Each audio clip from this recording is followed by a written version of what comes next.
You are listening to The Underground Subway with host David Alston, a podcast dedicated to giving you the strategies to live a free and better life. Here is David Alston. Hi, I'm David Alston, host of the Underground Subway, and welcome to another edition of this podcast that has one goal, one purpose, and that is to give you the strategies, the plans, the goals, the ideas based on expertise and experience that you need to become free and liberated. Well, what does that mean to be free and liberated? It means to be able to live, think, function, act without restraints. This podcast gets its name from Harriet Tubman's The Underground Railroad. Harriet said at one time, I could have freed a whole lot more slaves if they only knew they were free. Listen, so many of us are living a life of bondage and we don't realize that we're not liberated, that we can't function to our best, greatest capacity. That's what this podcast does. It exposes areas in which you will step back and say, wow, I had no idea that I was in this particular category. And then it will give you the strategies and tools needed to live a better life. One of the things that I love about the Underground Railroad is that when Harriet freed one person, she would often tell them, listen, you got to have your children free because I don't want to be liberated. I don't want to live a better life, and my children and the next generation don't live a better life. We all need to be free. We all need to be liberated. Well, my friends, I'm not going to eat up all the time because I have a special guest on this episode of the Underground Podcast. My guest is none other than Michael Chestnut. Let me tell you a little bit about Michael. Michael has spent the past 15 years rebuilding his relationship with God, his character and reputation after losing everything. As the youngest of three pastors' children, he's been in ministry for over 21 years. He served as a youth pastor, music director, and associate pastor. He has also spent the past 13 years guiding men from incarceration back into society. Now he's dedicated to helping others navigate the pitfalls the modern world cleverly disguises. Armed with his own story of God's forgiveness, he knows he's well equipped to help others avoid his mistakes. Michael is a husband, father, and proud grandfather. Sounds like myself. I love my little grandbabies. They get on my nerves, but I love them, as well as a writer and speaker. He readily admits that even though he was a pastor or youth minister for years, he didn't fully understand what it meant to walk with God until he was brought to his knees. Taking what taking what he's been through to help others brings him joy and peace, and the hope he has found in God is all powerful, too powerful not to share with the world, and too powerful not to share with the audience of the Underground Subway. Welcome to the Underground Subway, Michael Chestnut. Thank you for joining us, my friend. Well, it's an honor to be here. Thank you so much for inviting me on your show today. And I love that freedom and it's just the joy of being free. Mhm. Yes, it is. It's a joy of being free, and you really don't realize what freedom is until you've been in bondage. Correct. And I liked what you said because sometimes we don't know that we're in bondage, Right. you know, and once that's brought to you, it's amazing. What are you going to do? What choices are you going to take Hmm. to free yourself from that? Hmm. Well, Michael, tell us a little bit about yourself. Have you ever been in a situation in which you were in bondage? I have been, and I just wrote a book this past year. I never thought I would be a book writer. I could tell you, in I'm 56 years, so by the age of 50, I probably had read only five books in my lifetime. Hmm. Now I cannot tell you how many books I have read, and um, there's a lot of power in reading.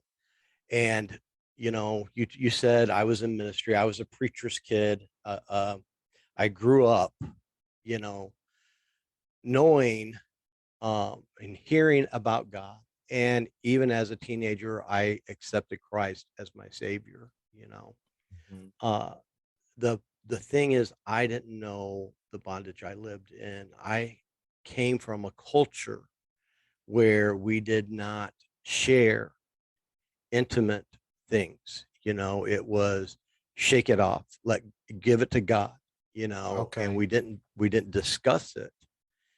And as I wrote my book was I didn't set out to write a book. I was actually in counseling, and in counseling, uh, I started journaling and writing, and the next thing I know, God had a book that was there, you know, and I knew he was having me write a book, and I fought with him about it because I really didn't want to write this story. This is not the story I would have picked for myself um, back when I was a kid. Um, but as I go through this throughout my life, you know, even in ministry, I was making horrible decisions, but living in secret because I was afraid of being exposed Mhm. for the fraud that I was. Every day of my life, I would wake up telling myself that I hate who I am. Mhm. And, you know, the enemy had my ear. Most of my life, I remember that being my mantra, hearing, you know, waking up saying, I hate who I am. Um, as you go through my story as a minister back in the early 90s, well, no, it'd be the late 90s. I get my times mixed up. You know, when the internet came out, it became a trap for so many men, Mhm. and pornography got me, Okay. you know, and because it was, you know, it was right there in your home. Mhm. And it started with an email. There was an email that came to me, and I didn't recognize the sender, and I clicked on it. And then the next thing I know, there was pornography. And for some reason, that built something in me, and the lust really took over me. And I never understood why. I never understood why it got me. In fact, it would not be until just 2 years ago that I realized it. But Mhm. one day, the FBI came knocking on my door. And let me tell you, that has a way of getting your attention, right?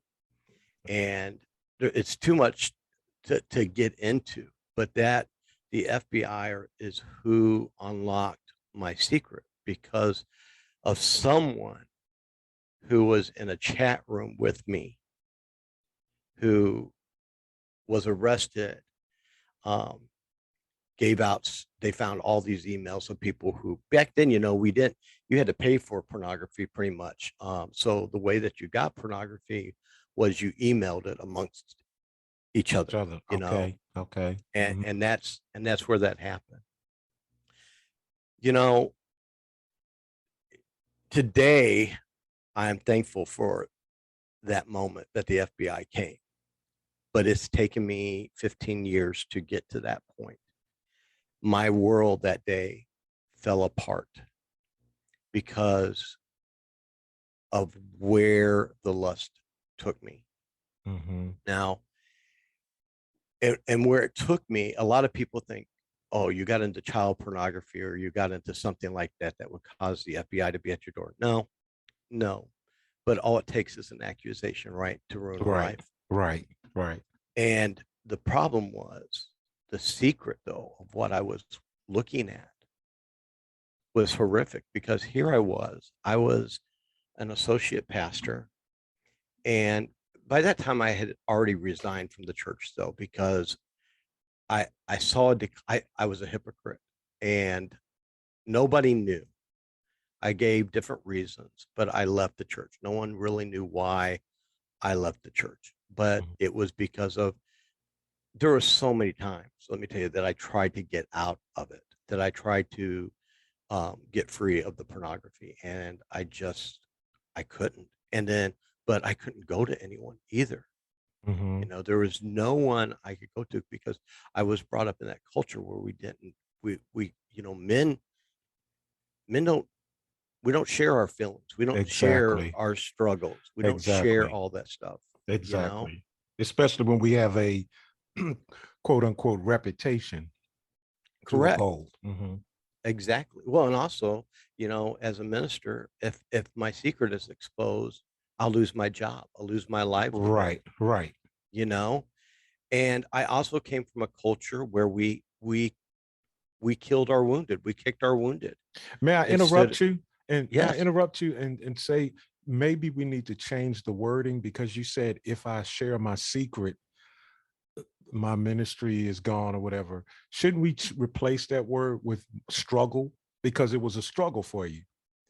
it was a struggle for me, And it but was a secret, but if you share your struggle, what you're saying is if I had shared my struggle, which is my secret, I would have, yes, and we shouldn't have to not share the struggle in fear of being kicked aside. correct, correct. The name of my book is called Exposed. And the reason why how I came up with the name Exposed was the enemy was in my ear telling me this whole time, I'm going to expose you. I'm going to expose you for who you are. And that has been in my head ever since the day that the FBI showed up, probably even beforehand. That was my biggest fear, was being exposed. And when I knew God was writing this book, I knew what it was going to be called, because God said to me, you know, Mike, your biggest fear is that you're going to be exposed to the world. And he was like, I want to change that narrative now. You're going to expose yourself. And there's freedom in that. There's Mhm. freedom in, exposing light onto the things that we struggle with, that we're afraid other people will find out about us, right? Right, And right.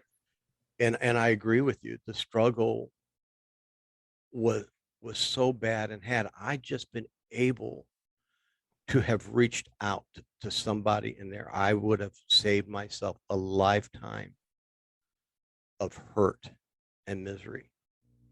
I wish it stopped there. I immediately became suicidal. On 3 different occasions, I tried to take my own life. Mm. The depression was so dark, and I talk about this in my book. Um, there was some things that happened. They put me on psychotropic meds, and when I was released from the hospital, they said this never happens, but this happened to me. Somehow they forgot to give me medication. All this medication they gave me in their psychotropic meds, strong meds, because I was in turmoil. I mean, I was in a dark, dark place. It was a day and a half after being out of hospital, 2 days, something like that. Off, you can't go cold turkey off psychotropic meds. You just can't do that. Okay, okay. And when I did that, and I also think we don't wrestle with flesh and blood, right? Right, right. Um, I believe that I was in a dark spiritual warfare too. And all of a sudden I started hearing my name whisper to me. I heard, I could just hear voices in my head. And I'm going to tell you, it was audible. It was telling me to kill myself. Wow. And um, I had no hope. I had no hope within inside of me. You see, as a child growing up, I never saw anyone who had gone through what I did ever be restored. I never saw that. I never saw an example of someone being restored because of the circle that um, our church was in. Uh, there was not a lot. There was restoration to a degree, you know, Hmm. but there were certain sins, there were certain things that they just they couldn't deal with. They didn't, and I think it was because they didn't know how to deal with it. Right, probably. Right. I think that was it. But then you also, you know, Some Christians can be jerks, you know, too, you know. Right. Let's just be honest. And I remember as a child, that stuck with me. A pastor had fallen into sin. It was a good friend of our family, actually. We loved their family, and he had an affair with a lady in the church and fell. And as a child, I remember I picked up the phone and I heard this pastor that another pastor called my dad and said, my dad was a minister, and said, "Bless God, another bad preacher gone." What people Wow. don't what people don't realize, and my family never knew this. I never shared this until um, January is when my book came out, and this is when my family found out. As a child, I was molested by a missionary, Okay. and I never, because of that moment when that was said, and the things that I heard, I had to make a choice. I made a choice that I could never share what happened with anybody. And what happened was I blocked that out of my mind, and I explained it in my book a lot. But I made horrific choices in my life. You know, Mhm. I look at my I had 2 divorces now after this, being exposed. Um, and you know, I just what's this character flaw? Where's it coming from? Why Mhm. am I like this? You know? Mhm. Well, when you have unresolved trauma in your life that you don't deal with and you don't recognize, it can captivate you and Mhm. hold you bondage, right? Mhm. And I didn't realize until I went through counseling about 2 years ago, well, maybe about three. I got with the right counselor that I had been in a horrific car wreck. I was right after Hurricane Sally had come here, and we had a tree that went through the roof of our house. And so we had to go get tarps. We had no electricity. And on our way back home, a sewer truck, of all things, uh, ran over the top of my wife and I in the car and fell upside down. I remember watching this, and it was like it was in slow motion. We should have died. You look at the pictures, you can't believe we survived. At the last moment, as that tanker was crushing us, our car moved to the side, and me and my wife's seats were not crushed. The whole back seat was crushed. I mean, I can just put my head back and touch the tanker with it. Wow. And we were rushed to the hospital. I suffered with severe PTSD from that. And but you know, that ended up being a blessing because I got with this counselor who ended up being a Christian counselor that dealt with PTSD. Mhm. And we walked this journey together. And God spoke to her and showed her that, and there's so much more in this guy's life that he's not dealt with. And that secret that I never wanted to share about what happened to me as a child, I got to expose. And let me tell you the freedom that came from there. But see, I had other secrets too, because there's an old saying, sin will take you farther than you want to go. Sin will keep you longer than you want to stay. Mhm. And sin will make you pay more than you're willing to pay.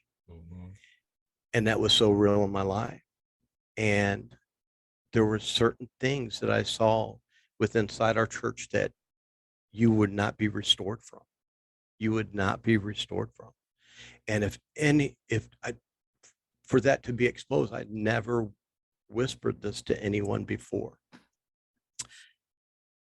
But God gave me a sense of, in that counseling, that it was a safe, non judgment place. And in that, I was able to unravel. And I always thought it was because I was flawed, because there was something wrong with me. I didn't realize the trauma and how messed up being sexually assaulted as a young boy messed me up. Mhm. And I was attracted to same-sex pornography for some reason. I was married. I'm not gay. I'm not, but when I would go to pornography, that's where it would lead me. Mhm. But it was because of the events that took place in my life and because I had never, ever dealt with it. And I want to tell you, I went from this person who woke up every day saying he hated himself. I hate you. And we discussed that in my counseling. We went through scriptures. And back when, 15 years ago, when I did fall, there was a great preacher, a pastor. He was actually had been a teenager in one of the youth groups that I had taught. And he's in Branson, Missouri. And he met with me and he said, Mike, he said, what is it that you're holding on to? You've got to let it go. And he said, when God looks at you, Mike, what do you think God sees? And I put my head down and I said, a horrible person. And he was like, no, Mike, that's not who God sees. He goes, I want you to see who God sees. And that was so foreign to me because I couldn't. Now I could say that for you. I could see what God sees in you. I could see what God sees in other people, but I could not own that for myself. But that one comment stuck with me for 15 years because I wanted to know that God loved me. I wanted to know that God saw me the way that he saw other people.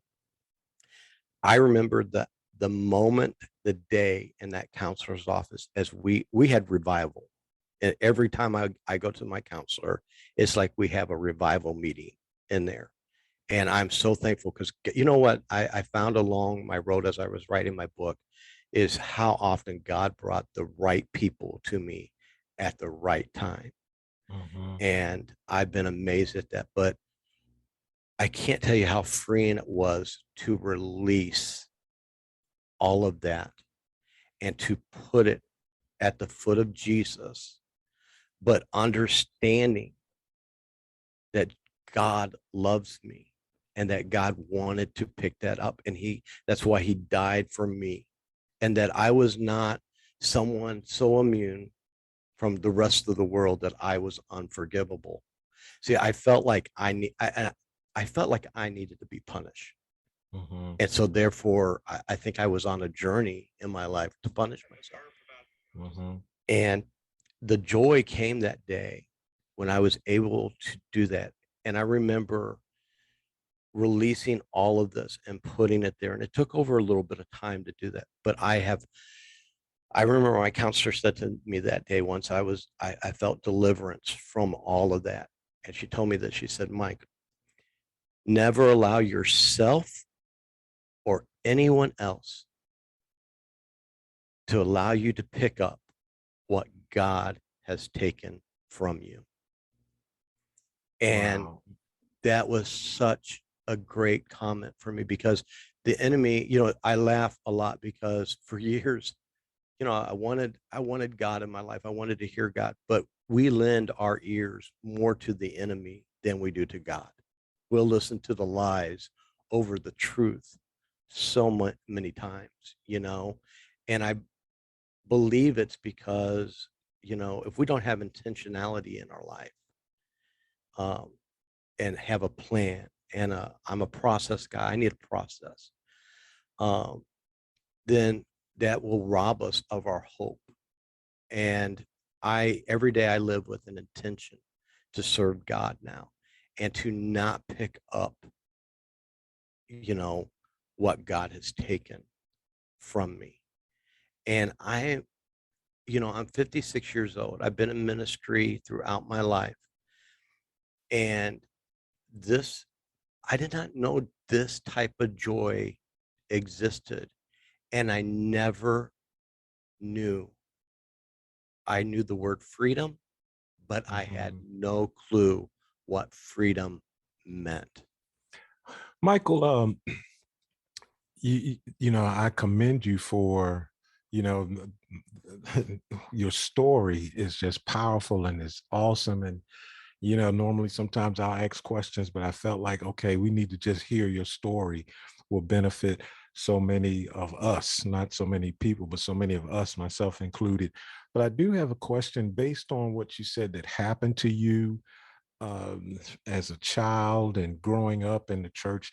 Do you feel like any part of your story that you were failed by the church? Oh, definitely, definitely. I was failed, and so many. You know, you look now after I've written my book, and like I said, it's only been released since January. I cannot tell you how many emails and letters, and I'm amazed at the handwritten letters I have received from people whose story is so similar to mine. Mm-hmm. You know, because we had a culture back then of, I think the church today and then, and I think we're a little bit better at it now, but definitely back then, we stuck our heads in the sand because we didn't understand it and we didn't know how to deal with it. And what I, you know, I don't think our ministers were equipped to understand how to help someone in that. And even society. I mean, you know, back then you didn't, it was rare to hear about this, you know. Mm-hmm. And what happened was it happened in my own home. My parents had a missionary apartment in the basement of our house. And um, it happened, you know, my parents trusted this person, you know, and um, but yes, definitely, I felt like the church failed me because, but you know, I don't have any bitterness towards them Mm-hmm. any. You know, I can't say I didn't have bitterness toward them, but I don't have bitterness toward them now because you know, I refuse to be a victim. Mm-hmm. Um, I have victory in my life now, and Mm-hmm. I'm going to rejoice over the victory. And so my goal now is to help other people so that they don't go through this. But let me tell you a piece of the story. It's in chapter 13 or 14. It's called John's story. John is my son. And this is what forced me to deal with it. My wife was reading um, the paper one day, and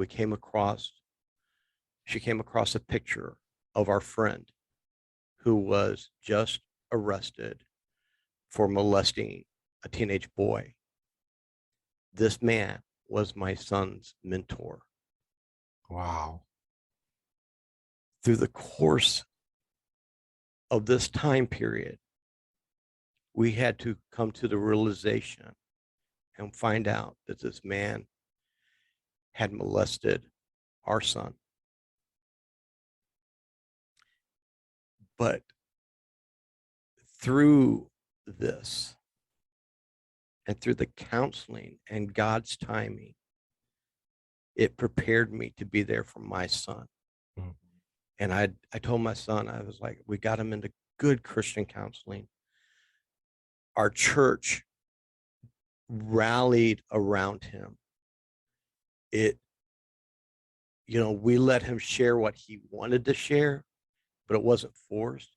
And our church loved us through it. We didn't have it, they did such a better job than what happened to me, right? But also God took what happened to me and now I was able to help my son because I remember sitting with him saying, John, I'm 54 years old at the time, 53. And I said, I don't want you to go your whole life making all these bad choices because you're not dealing with this. You're not dealing with this. And, you know, I'm so thankful. You know, I'm heartbroken that this happened to my son, Mm-hmm. but I'm so thankful that God allowed me healing Mm-hmm. to help my son. Mm-hmm. Well, Michael, there's an old story, or I don't know, story, or I don't know whether to call it a story or not, or illustration, in which someone has I think if I can remember, a dog, and the dog is chained, and the dog is able to go a certain distance until the chain tightens and he can only go maybe 10 feet. And then Right. it's the end of the chain. And every day that dog just keeps going. I know what it was an elephant. It was an elephant, and the elephant was able to go so many feet, and the chain stopped, and that's as far as the elephant can go. Then one day they removed the chain from the elephant, and the elephant went to 10 feet and stopped on its own because it had gotten so used to being chained that it Mhm. didn't know what freedom really was. Yes. What does freedom and being restored in your life feel like at this point in your life? It's over. It's overwhelming. Let me tell you that, because I I never felt adequate to lead my family, right? And the one thing that I learned was God just wants me to be obedient. Be just every day, get up, be obedient. Do what I know God wants me to do. And my life, I am a transformed individual. I can't explain it to you, but I am transformed now. And because of my transformation, and because in this, you can't go through this type of counseling and through this type of freedom without finding this new relationship with God. And that's where the the amazing part is this relationship now that I have with Jesus Christ.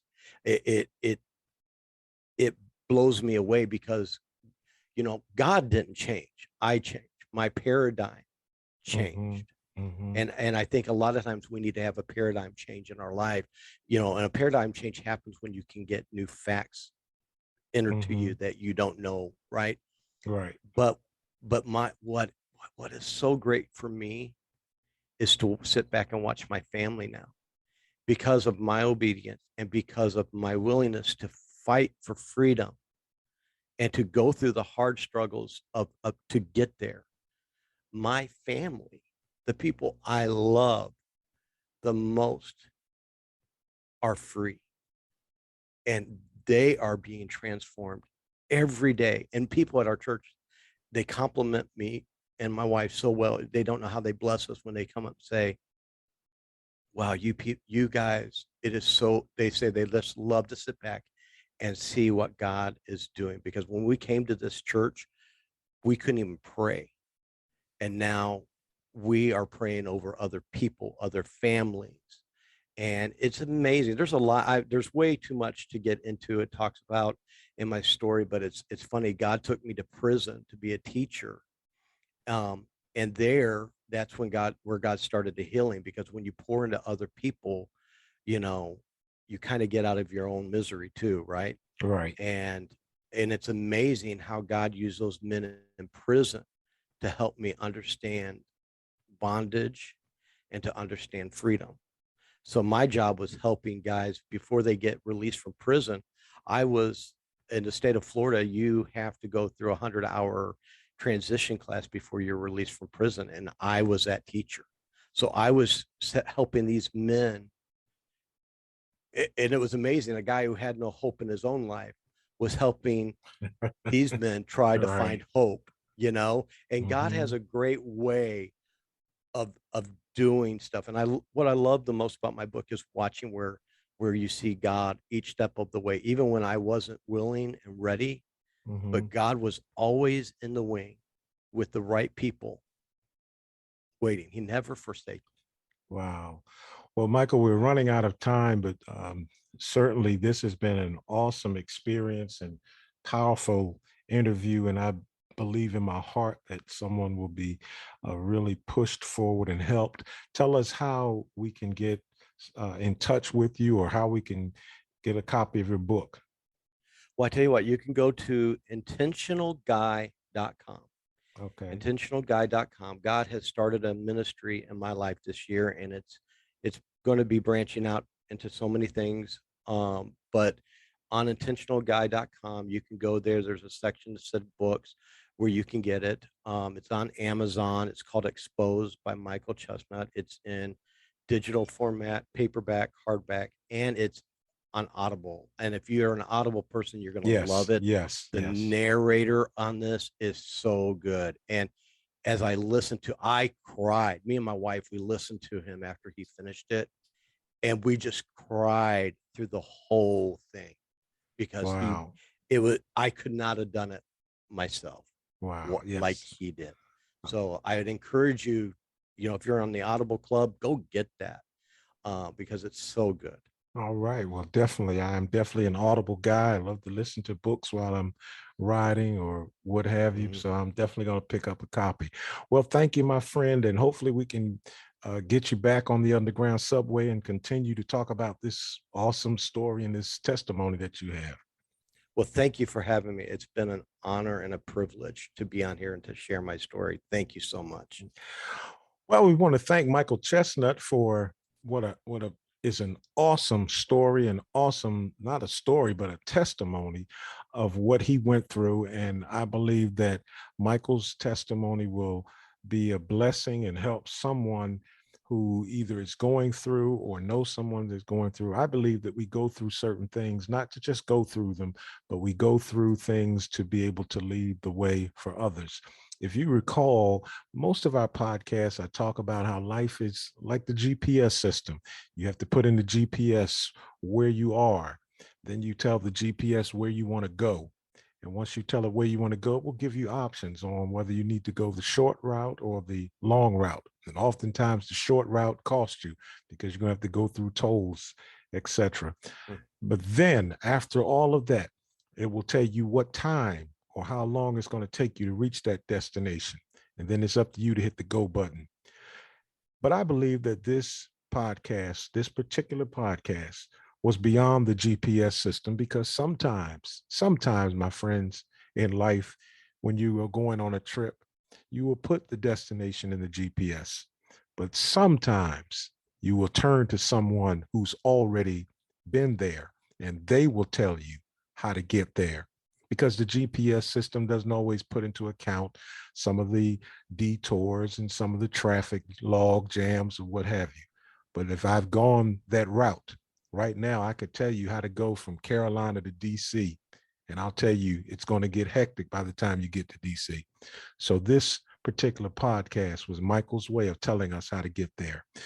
Want to thank Michael, want to thank you for joining us. And I need you to do me a favor before we go. I want you, before you go to bed tonight, look yourself in the mirror, look yourself in the eyes and tell yourself how much you mean to yourself. And then ask yourself a question. Today, did I do something to gain a closer walk with God, or did I waste another day? Think about that. And I'll see you next time right here on the Underground Subway.